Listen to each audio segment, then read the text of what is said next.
이것은 하나님의 말씀입니다. 또 다른 두 행악자도 사형을 받게 되어 예수와 함께 끌려가니라.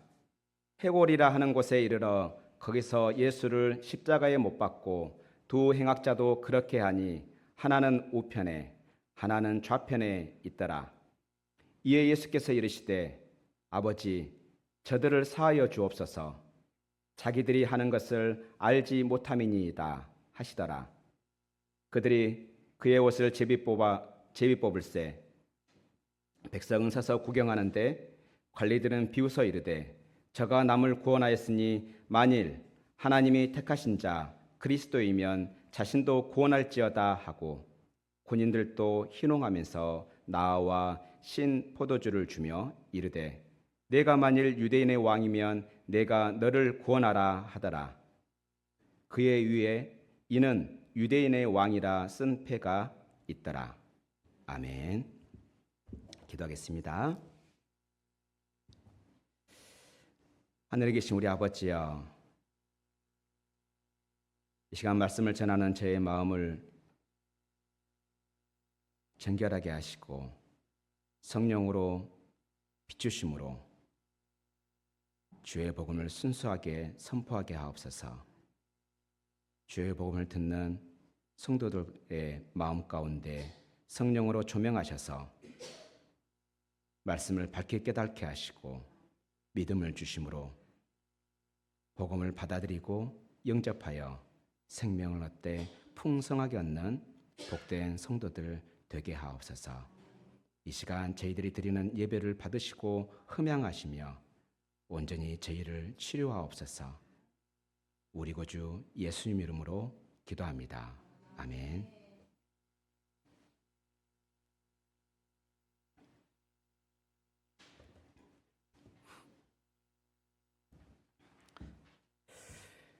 네, 우리는 누구나 행복하길 원합니다. 그 누구도 불행하는 것을 원치 않을 것입니다. 오늘은 3.1절이잖아요. 그죠?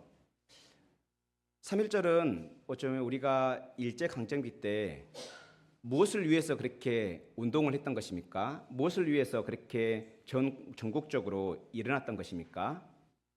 그렇습니다. 자유입니다. 왜냐하면 자유가 우리에게 행복이라 믿었고 생각했기 때문에 그렇게 자유를 위해서 일어났습니다. 오늘날도 마찬가지인 것 같습니다. 오늘날도 사람들은 행복하기 위해서 자유를 찾습니다. 그래서 어떤 사람들은 산으로 혹은 들로 바다로 갑니다. 그래서 TV에 많이 유행하잖아요. 자유인. 네, 자연으로 돌아가면 행복을 갖다. 이 특징이 무엇입니까?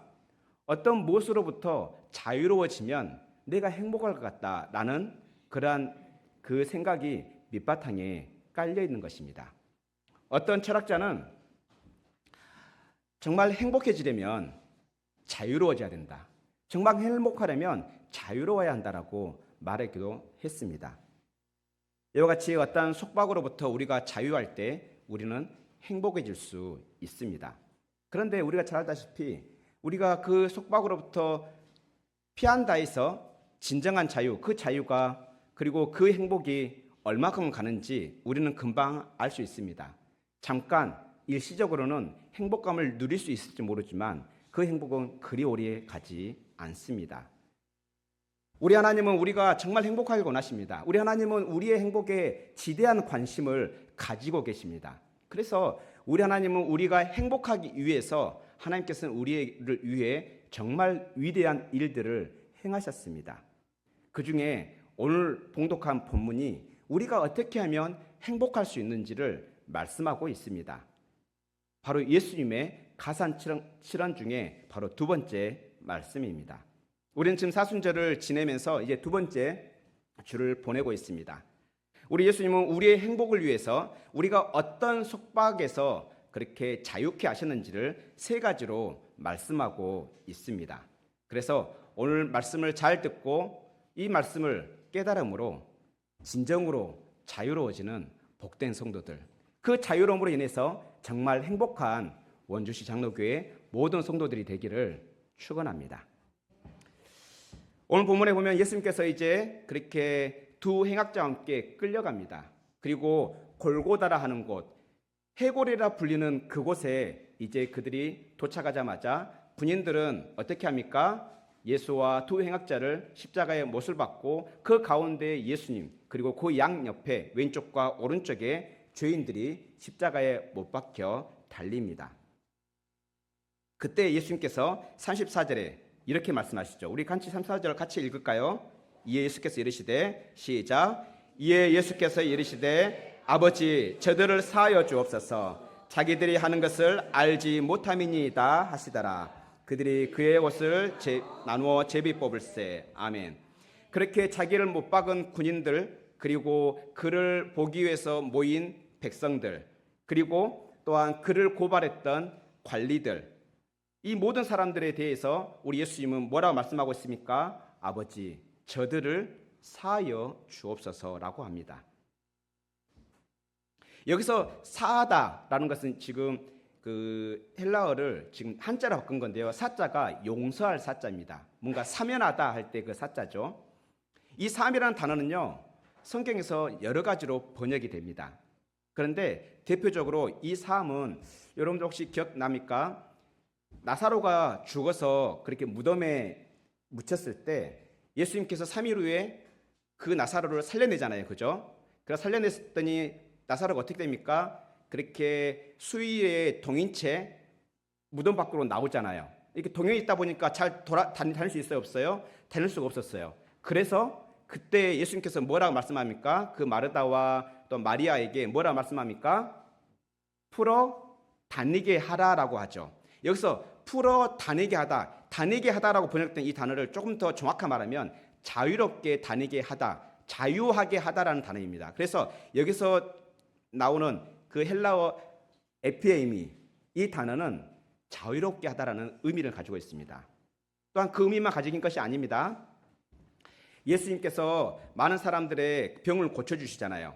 그 중에 어떤 중풍병자의 병을 고쳐주십니다. 근데 고쳐주는 가운데 먼저 병을 고치기 전에 예수님께서 선포합니다. 내가 죄사함을 받았느니라 라고 말합니다. 그 죄사함을 받았느니라 말할 때 그 죄사함이라는 단어가 또한 에피에이미, 본문의 34절에 사하소서라는 같은 단어입니다. 그래서 이 단어, 이 사함이라는 단어는 자유롭게 하다 혹은 죄를 사하다, 죄를 용서하다, 이런 뜻입니다. 그래서 예수님께서 지금 십자가 위에서 결국에는 이들, 지금 예수님을 못 박은 자들, 예수님을 구경하기 위해서 몰려온 백성들, 그리고 예수님을 희롱하는 그런 관리들, 그리고 그 군인들, 이들을 향해서 뭐라고 말합니까? 이들을 자유롭게 하소서, 이들의 죄를 사하소서. 그러면 이들의 무슨 죄가 있다라는 것이 전제가 되는 거죠. 이들이 무언가로부터 속박되어 있다는 것을 전제하고 있는 겁니다. 그래서 오늘 예수님의 이 말씀과 오늘 나오는 세 부류의 사람들을 통해서 우리는 과연 어떠한 속박 가운데 있으며 우리 예수님은 어떠한 속박으로부터 우리를 자유케 하는지를 살펴보려고 합니다. 우리가 저번 주에 우리가 이제 가상칠언 중에 마태복음과 마가복음에 나오는 가상칠언 첫 번째 말씀으로 우리 함께 나눴었잖아요. 히브리 성경의 가장 특징 중에 어떠한 것을 강조하기 위해선 어떤 구조를 사용한다는 거 혹시 기억나십니까? 예, 수미상관이라 했죠. 앞에서 한번 어떤 말을 하기 전에 초반에 뭔가를 말을 하고 그리고 하고자 하는 말을 한 후에 그 말의 의미가 무엇인지 마지막에 결론을 내는, 그래서 두 번의 반복을 거쳐서 앞과 마지막의 반복을 거쳐서 그 내용의 중심 내용을 강조합니다. 이게 이 기법을 수미상관 기법이랍니다. 이건 물론 우리 성경에서만 그런 게 아니고 여러분들이 국어를 조금 공부해 보셨다면 이 구조는 다 알 겁니다. 그렇다면 누가복음도 그런 구조로 되어 있다는 것을 우리는 발견할 수 있습니다.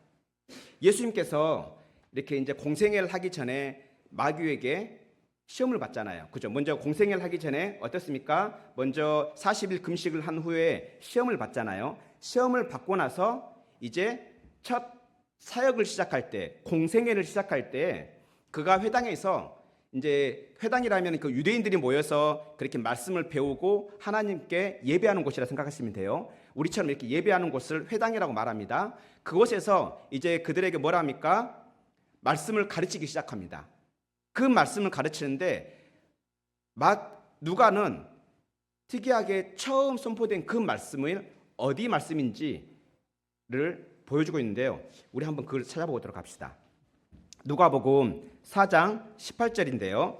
예수님께서 그렇게 처음 사역을 시작하면서 회당에서 유대인들을 가르치면서 이제 하는 겁니다. 그러면서 이렇게 말씀합니다. 우리 18절, 19절을 같이 읽도록 하겠습니다.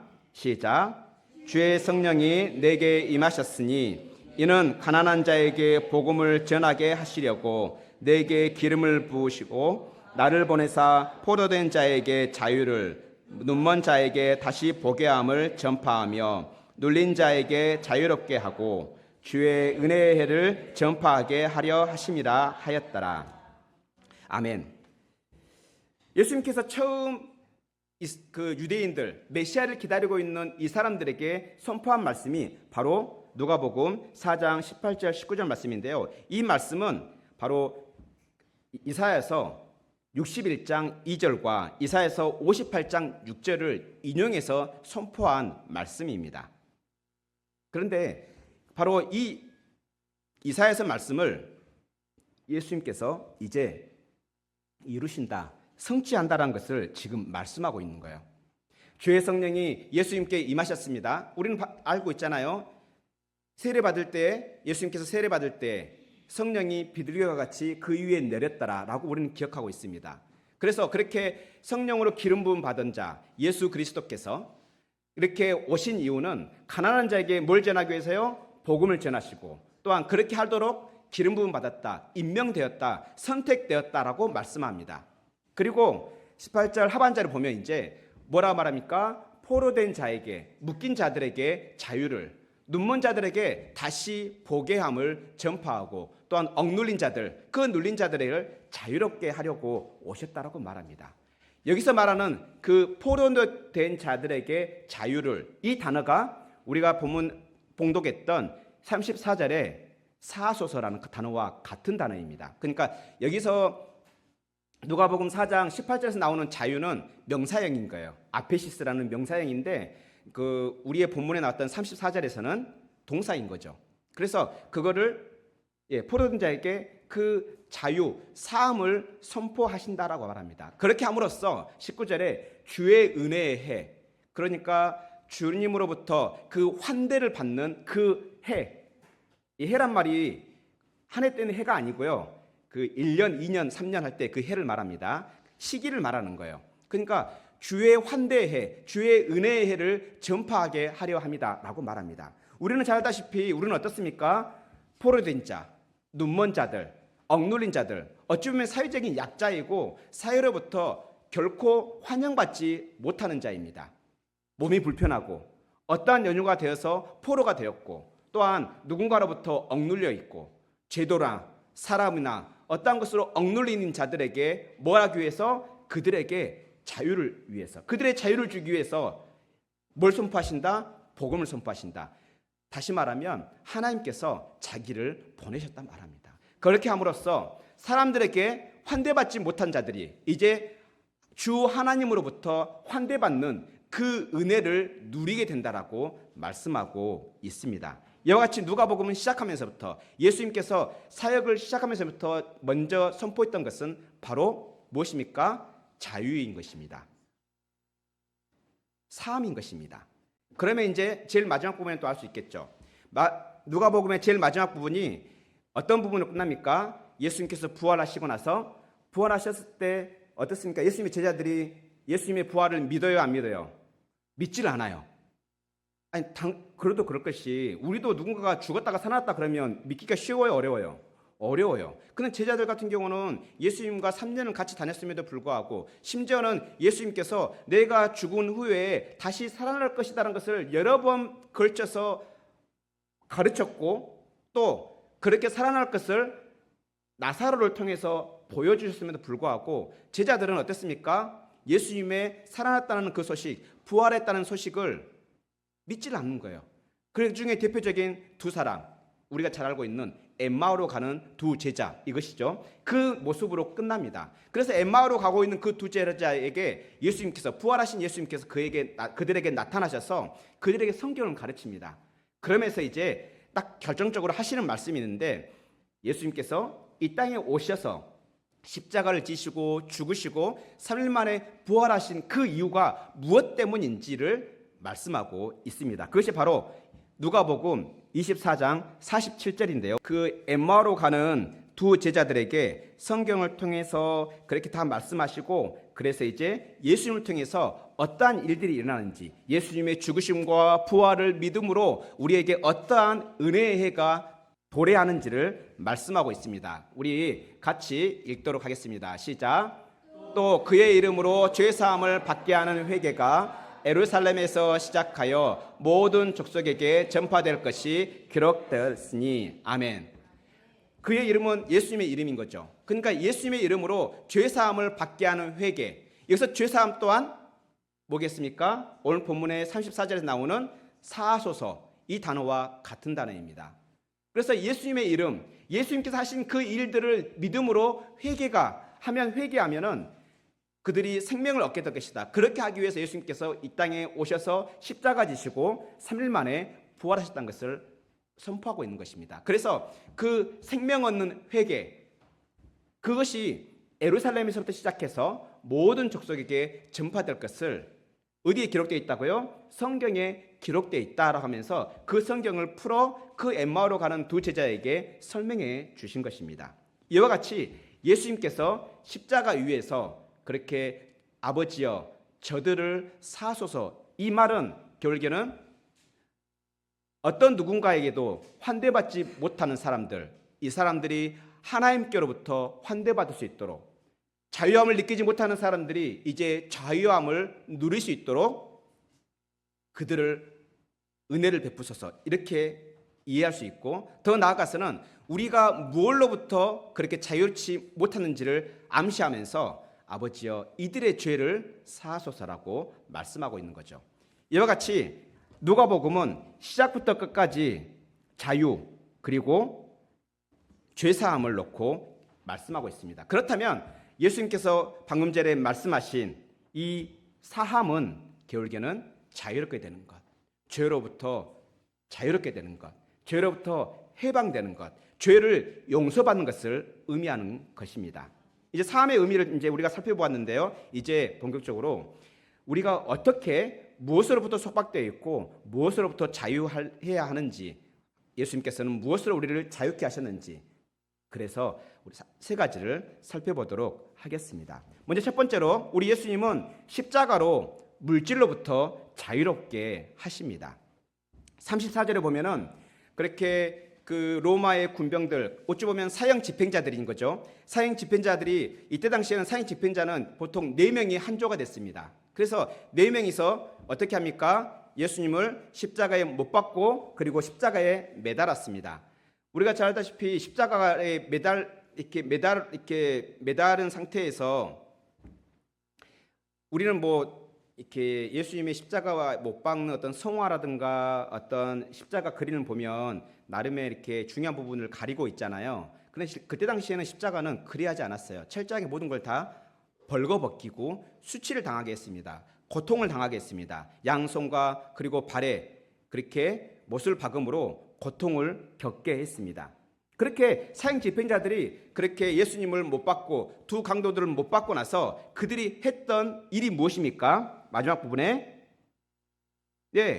그들이 예수님의 옷들을 나눠 재봅니다. 그들이 예수님의 옷을 나누기 위해서, 누가 가질지 나누기 위해서 뭐 했다고요? 제비를 뽑는 거예요. 누가 어떤 걸 가질 것인지. 여기서 지금 이 34절에서는 옷을 나누다, 이 옷은 겉옷을 포함해서 속옷을 말을 하고 있습니다. 겉옷과 속옷인 거죠.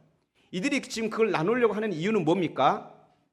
물론 사형 집행자가 사형 당하는 사람의 소지품을 가지는 것은 합법적인 이야기예요. 근데 문제는 한 명이 아니라 4명이다 보니까 이게 어떻게 보면은 서로 가지려 하는 모습들이 있는 거예요. 그래서 제비를 뽑은 지금 상황인 겁니다. 이 상황이 조금 이해가 됩니까? 사형 집행자들이 사형수가 죽어가는 가운데, 신음하며 죽어가고 있는 가운데 그 밑에서 그 예수님의 옷, 그 벗겨진 옷을 누가 가질지 그걸 나누려고 제비를 뽑고 있다. 왜 뽑고 있을까요? 그 옷을 가지고 싶은 거 아닙니까? 그 옷을 왜 가지고 싶습니까? 그 옷을 자기 소유 삼으려고. 어찌 보면 그 사람이 죽든 말든 관심이 없는 거예요. 물질에만 관심이 있는 거예요. 옷 하나 얻어보기 위해서 제비를 뽑고 있는 것입니다. 이와 같이 그 사형 집행자들은 물질에 눈이 먼 나머지 그 불쌍한 마음, 긍휼히 여기는 마음은 일도 없는 상황입니다. 그런데요, 이 사형 집행자들의 모습은요, 어쩌면 우리의 모습과도 흡사하다 볼 수 있습니다.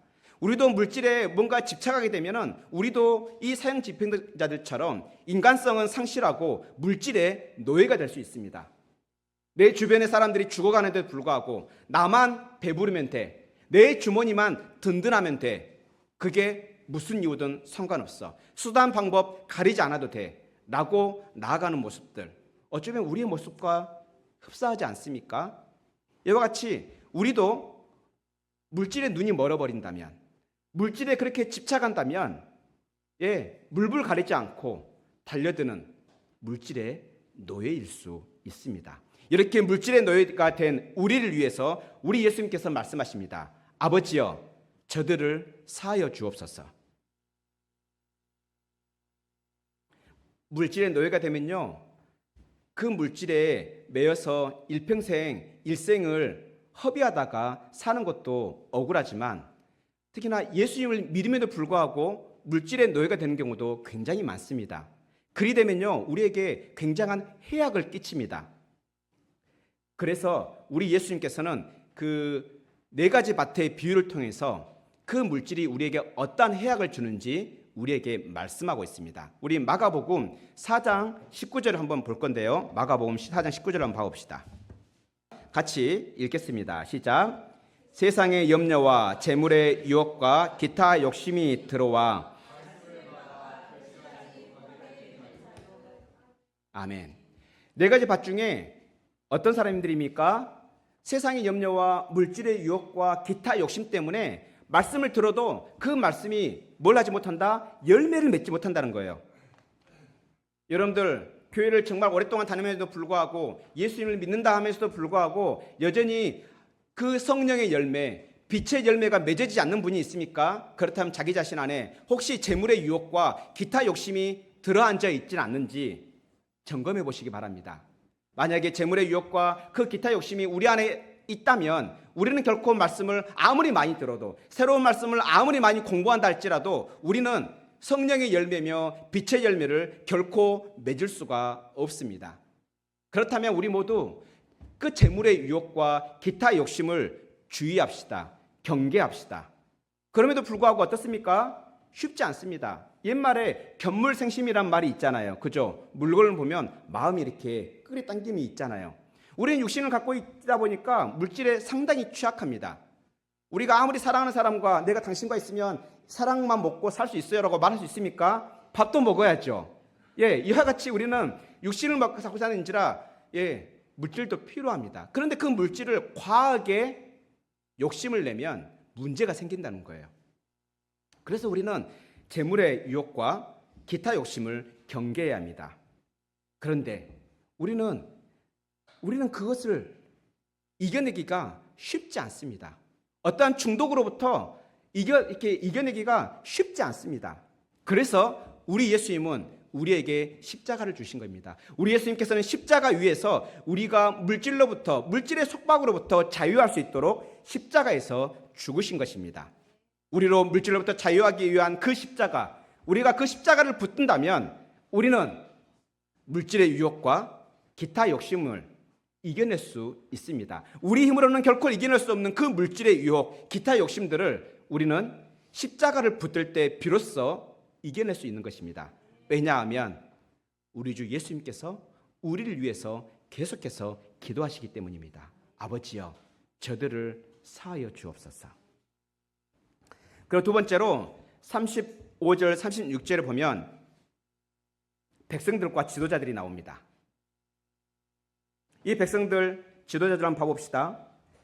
본문의 36절, 37절 보면은 백성들은 서서 구경을 합니다. 그런데 이 사람들이 서서 구경하는 이유가 무엇입니까? 그냥 아무 생각 없이 구경하는 게 아닙니다. 헬라어 원문을 보면은요, 이 백성들은 관리들과 동일하게 예수님을 비웃고 조롱하기 위해서 모였다라고 말합니다. 예수님을 믿기 때문에 안타까워서 그렇게 백성들이 모인 것이 아니라 그 관리들처럼 비웃기 위해서, 조롱하기 위해서 모였습니다. 여기서 말하는 관리들은 단순히 그냥 어떤 정부 기관의 관리를 말하는 것이 아닙니다. 종교 지도자들입니다. 이 종교 지도자들은 예수님을 비웃습니다. 그러면서 뭐라 말합니까? 저가 남을 구원하였으니 만일 당신이 만약 너가 하나님의 택하신 자, 하나님의 그리스도라면 자기 자신도 구원해봐라 라고 뭐라 합니까? 희롱하고 있습니다. 조롱하고 있습니다.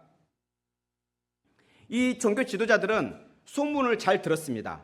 어찌 보면 목격했을 수도 있습니다. 남을 구원하는 모습들을 목격했습니다. 병든 자를 치유하고 또한 죄인들을 구원하는 모습들을 이들은 보았고 또한 그들은 소문으로 익히 들었던 것 같습니다. 그래서 저가 남을 구원하지 않았느냐라고 말하고 있는 거죠. 그러면서 뭐라 말합니까? 당신이 너가 하나님의 택하신 자, 하나님의 그리스도라면은 너 자신을 한번 구원해봐라 라고 말하고 있는 거예요. 굉장히 종교적인 용어입니다. 성경을 모르면 결코 나올 수 없는 말입니다. 하나님의 택한 자, 하나님의 그리스도, 그리고 구원. 이렇게 종교적인 단어를 쓸 수 있다는 것은 그만큼 성경에 익숙한 자들입니다. 성경을 많이 알고 있는 자들입니다. 성경을 많이 알고 있음에도 불구하고 정작 하나님이신 예수님은 알지 못하고 있습니다. 믿지 못하고 있습니다. 왜 예수님께서 저 십자가 위에서 신음하고 있는지, 왜 그렇게 고난을 받고 있는지 전혀 알지 못하고 있습니다. 어찌 보면 성경을 지식적으로 알 뿐이지 믿음이 없는 알미라는 것입니다. 성경을 알되 하나님과 그가 보내신 자 예수님을 모르는 것, 성경은 죄라고 말씀하고 있습니다. 이것을 우리 요한복음 16장 9절에서 알 수 있는데요. 우리 요한복음 16장 9절 한번 찾아볼까요? 시작. 죄에 대하여라 함은 그들이 나를 믿지 아니하며. 지금 백성들과 종교 지도자들은 예수님을 믿고 있습니까? 믿지 않고 있습니까? 믿지 않고 있습니다. 성경에 대해서 그렇게 빠삭하게 알고 있고 예수님이 하신 일들에 대한 그 소문을 잘 들었음에도 불구하고 정작 예수님이 하나님의 그리스도이시고 하나님의 택한 자라는 것을 믿지 않고 있습니다. 이것을 성경이 뭐라 말합니까? 죄라 말합니다. 그래서 예수님께서는 십자가에서 뭐라고 말씀하고 있습니까? 아버지여 저들을 사하여 주옵소서. 영적 무지는 성경은 죄라고 말합니다. 영적 무지에 우리가 사로잡혀 있으면 우리는 죄의 노예가 될 수 있습니다.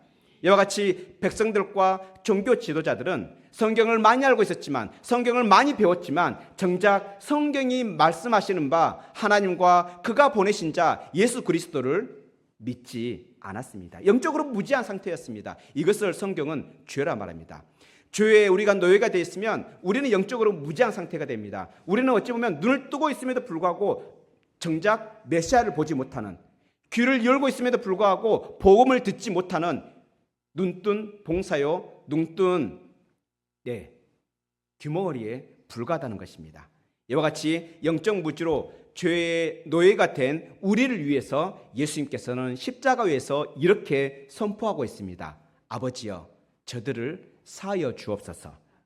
그렇다면 우리 모두 눈뜬 그 맹인이 되지 않도록 조심합시다. 귀가 있음에도 불구하고 들리지 않는 그러한 귀머거리가 되지 않도록 조심합시다. 그런데요, 우리가 아무리 눈을 씻는다 할지라도, 아무리 우리가 귀를 뚫으려 한다 하더라도 우리에게 죄가 있다면 우리는 눈뜬 봉사가 될 수밖에 없습니다. 우리에게 죄가 있다면 우리는 귀를 열어도 듣지 못합니다. 보아도 보지 못하고 들어도 듣지 못하는 그러한 영적 무지자가 되고 말 것입니다. 그래서 우리에게는 한계가 있습니다. 이러한 한계가 있는 우리를 위해서 우리 예수님은 십자가로 죄로부터 우리를 자유하게 하십니다. 우리를 죄로부터 자유하기 위해서 우리 예수님께서 십자가에 못 박혀 죽으셨습니다. 그렇다면 우리 모두 우리를 죄로부터 자유롭게 하는 십자가를 붙듭시다. 세 번째로 36절, 37절을 살펴보겠습니다. 36절에 보면 이제 군인들이 나옵니다. 이 군인들은 예수님을 희롱하고 있습니다.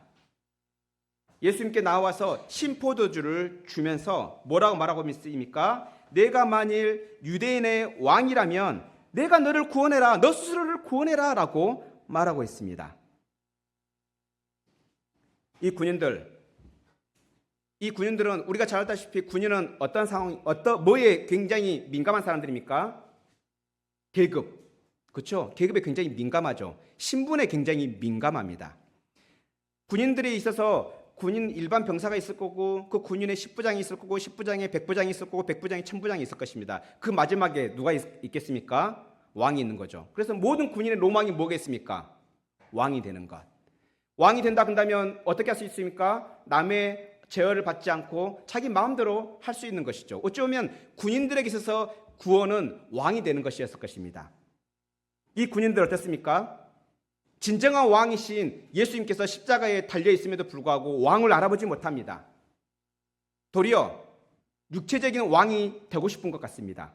그래서 그런지 그들의 발언은 뭐라 말합니까? 예수님이 당신이 유대인의 왕이라면 너 자신을 구원해라 라고 말하고 있는 거죠. 왜냐하면 그때 당시에 왕은 자기의 발언이 법이고 진리이기 때문에 무슨 일을 하든 할 수 있다는 거예요. 그걸 이 군인들은 구원으로 생각했을 것입니다. 그래서 당신이 유대인의 왕이라면 마음대로 해라, 내려와라, 굳이 그렇게 고난받을 필요가 뭐가 있느냐, 너 스스로를 구원해봐라 라고 말하고 있는 거죠. 이렇듯 군인들은 자기도 모르게 신분의 노예가 된 것입니다.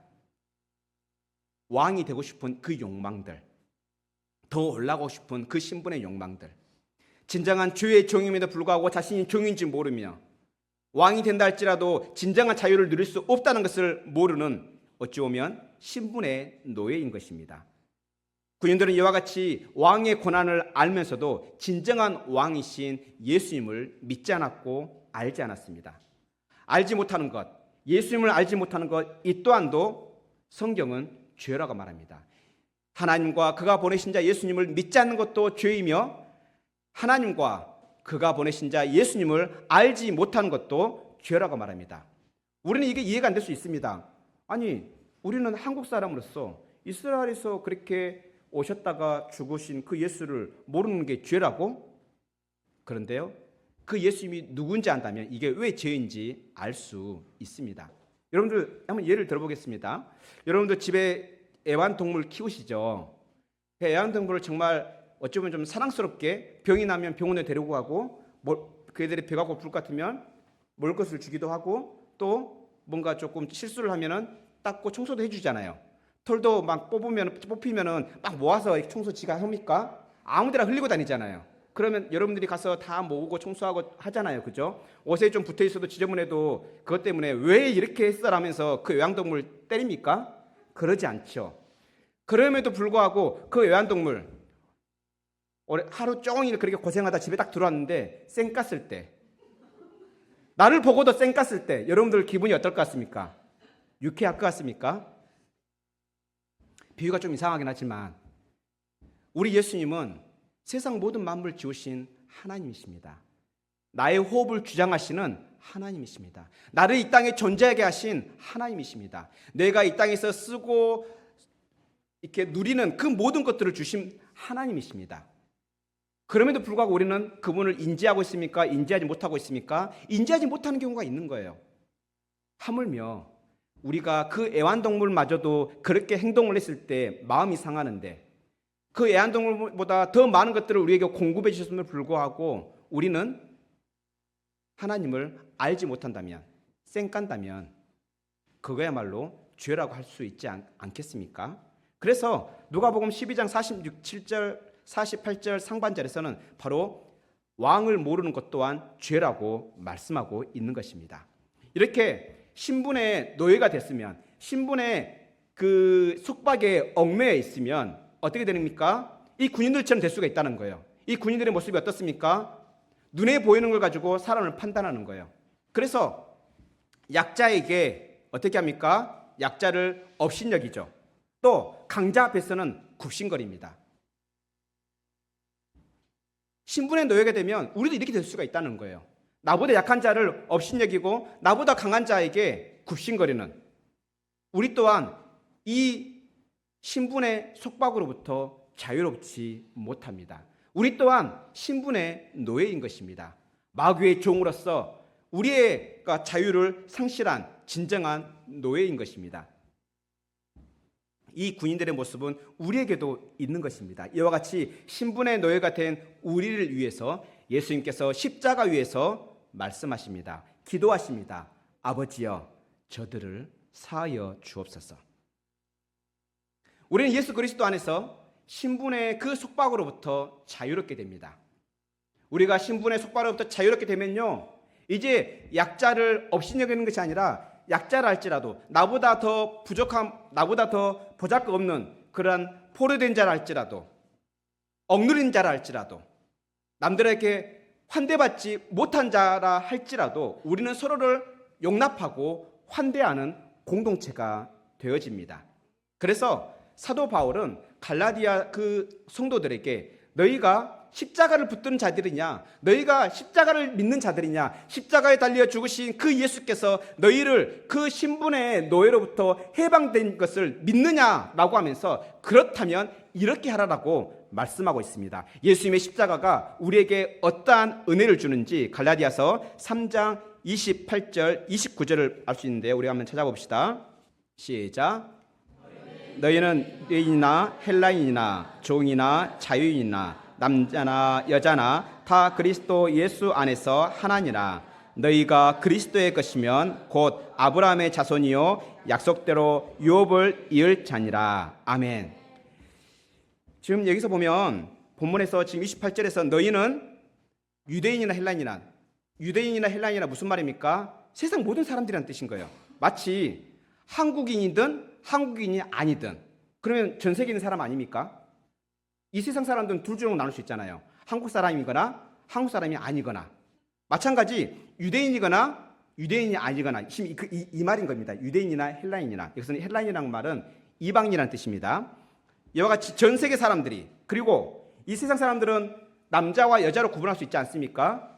그래서 남자나 여자나, 또 이 세상 사람들은 어찌 보면은 자유인과 종으로 구분할 수도 있습니다. 어떤 사람은 뭔가에 속박된 종으로, 어떤 사람은 그 속박으로부터 풀려난 자유인. 이와 같이 세상의 모든 사람이 그 신분이 서로 다를지라도, 모양이 다를지라도, 국적이 다를지라도 다 그리스도 안에서 뭐라 말합니까? 하나다. 그래서 너희가 그리스도의 것이라면, 너희가 그리스도를 믿는다면 너희들은 그리스도 안에서 아브라함의 자손이다. 다시 말하면 한 가족이다 말합니다. 뿐만 아니라 우리가 하나님의 그 약속대로 그리스도 안에서 뭘 받은 자들이다?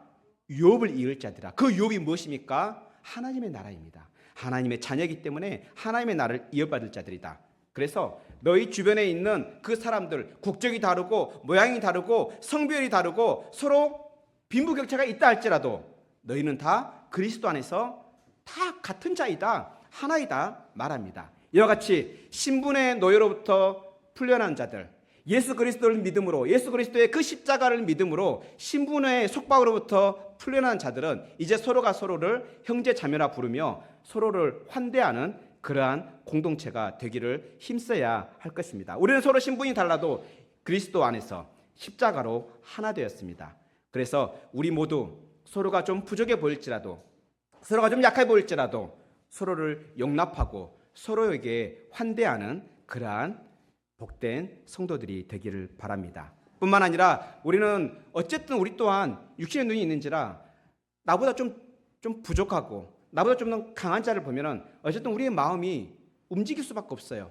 약한 자들에게는 좀 천시 여기기도 하고 또 강한 자들에게는 좀 굽신거리기도 하고, 우리는 이와 같은 그러한 그 신분의 노예가 되지 않기를 좀 힘쓰기 바랍니다. 그런데 우리 힘으로 잘 안 됩니다. 하지만 우리 예수님께서 십자가로 그 신분의 속박으로부터 우리를 자유케 하셨습니다.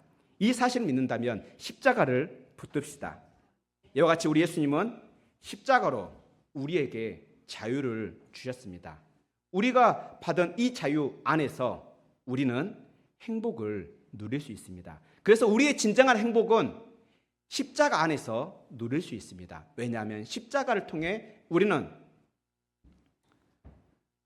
신분의 속박으로부터, 죄의 속박으로부터, 물질의 속박으로부터 자유할 수 있기 때문입니다.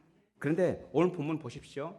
오늘 본문에 분명히 예수님을 찬성하는 자들은 아닙니다. 예수님을 십자가에 못 박고 예수님을 조롱하고 예수님을 희롱하던 자들이 특이하게도 예수님이 어떠한 부인지를 증거하고 있습니다. 자기 입술로 예수님을 증거하고 있음에도 불구하고 그 예수님을 못 알아보는 이 영적 무지한 상태, 혹시 우리는 그런 모습이 없는지 살펴보았으면 좋겠습니다. 어쩌면 이 자리에서 우리가 지금 예수님이 어떠한 부인지라고, 어떠한 부인지, 우리를 위해서 무엇을 하셨는지 이야기를 듣고 있음에도 불구하고 예수님을 받아들이지 못한다면 우리 또한도 이들과 똑같은 영적인 무지한 자들이라고 할 수 있는 것입니다. 뭐라 말하고 있습니까? 예수님이 어떠한 분이라 말하고 있습니까? 종교 지도자들은 예수님은 택하심 받은 자, 택함 받은 자 뿐만 아니라 하나님의 그리스도. 군인들은 뭐라고 말하고 있습니까? 유대인의 왕. 심지어 마지막 절에 봐봅시다. 같이 읽도록 해보겠습니다. 시작. 그의 위에 이는 유대인의 왕이나 쓴패가 있더라. 심지어는 십자가마저도 예수님은 왕이라라고 선포하고 있는 것입니다.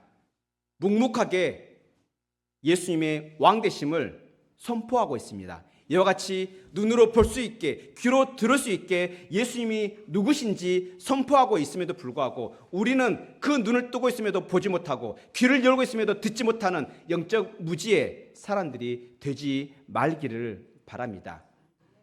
눈뜬 봉사가 되지 말기 바랍니다. 그럼에도 불구하고요, 34절에 예수께서 이르시되는 말하고 있잖아요. 예수님께서 계속해서 말씀하고 계시되라고 번역할 수 있습니다. 이와 같이 영적 무지의 상태, 그래서 어찌 보면 속박 가운데 묶여있는 이 사람들에 위해서 계속해서 기도하고 있습니다. 그런데요, 그 십자가 위에서 계속해서 기도하셨던 그 예수님은 지금도 여전히 하나님의 우편에서 우리를 위해서 기도하고 계십니다. 아버지여, 저들의 사하여 주옵소서. 이와 같이 또한 십자가는 여전히 그 위에 패가 쓰여져 있습니다. 이분은 유대인의 왕이라, 우리를 모든 속박으로부터 자유케 하시는 유대인의 왕이라. 오늘 본문을 통해 예수님이 나를 위하여서 십자가에서 무엇을 하셨는지를 기억하시기 바랍니다. 예수님의 십자가를 붙들 때 비로소 우리는 자유함과 행복을 누릴 수 있을 것입니다. 그래서 그 자유함 가운데 행복을 누리는 복된 성도들이 되기를 축원합니다. 하늘에 계신 우리 아버지여, 아버지의 독생자를 보내셔서 십자가로 물질의 속박과 죄의 속박과 신분의 속박에서 우리를 자유하게 해주셔서 감사합니다. 속박당한 우리의 자유를 위해서 십자가 위에서 고난받으신 예수님 감사합니다. 예수님의 십자가가 우리의 십자가가 될 수 있도록 우리에게 믿음을 주신 성령 하나님 감사합니다. 하나님 아버지여, 우리로 물질의 유혹에 빠지지 않도록 십자가를 단단히 붙들게 하소서. 마음속에 도사리는 여러 가지 욕심 때문에 말씀의 열매를 맺지 못하는 이가 없게 하여 주옵소서. 우리로 사소한 죄라도 미워하며 멀리하며 살게 하옵소서. 주 안에서 만나게 하신 지체들이 비록 부족할지라도, 비록 연약할지라도 그들을 귀히 여기고 환대하게 하옵소서. 우리를 십자가로 자유하게 하신 우리 구주 예수 그리스도의 이름을 의탁하여 기도합니다. 아멘.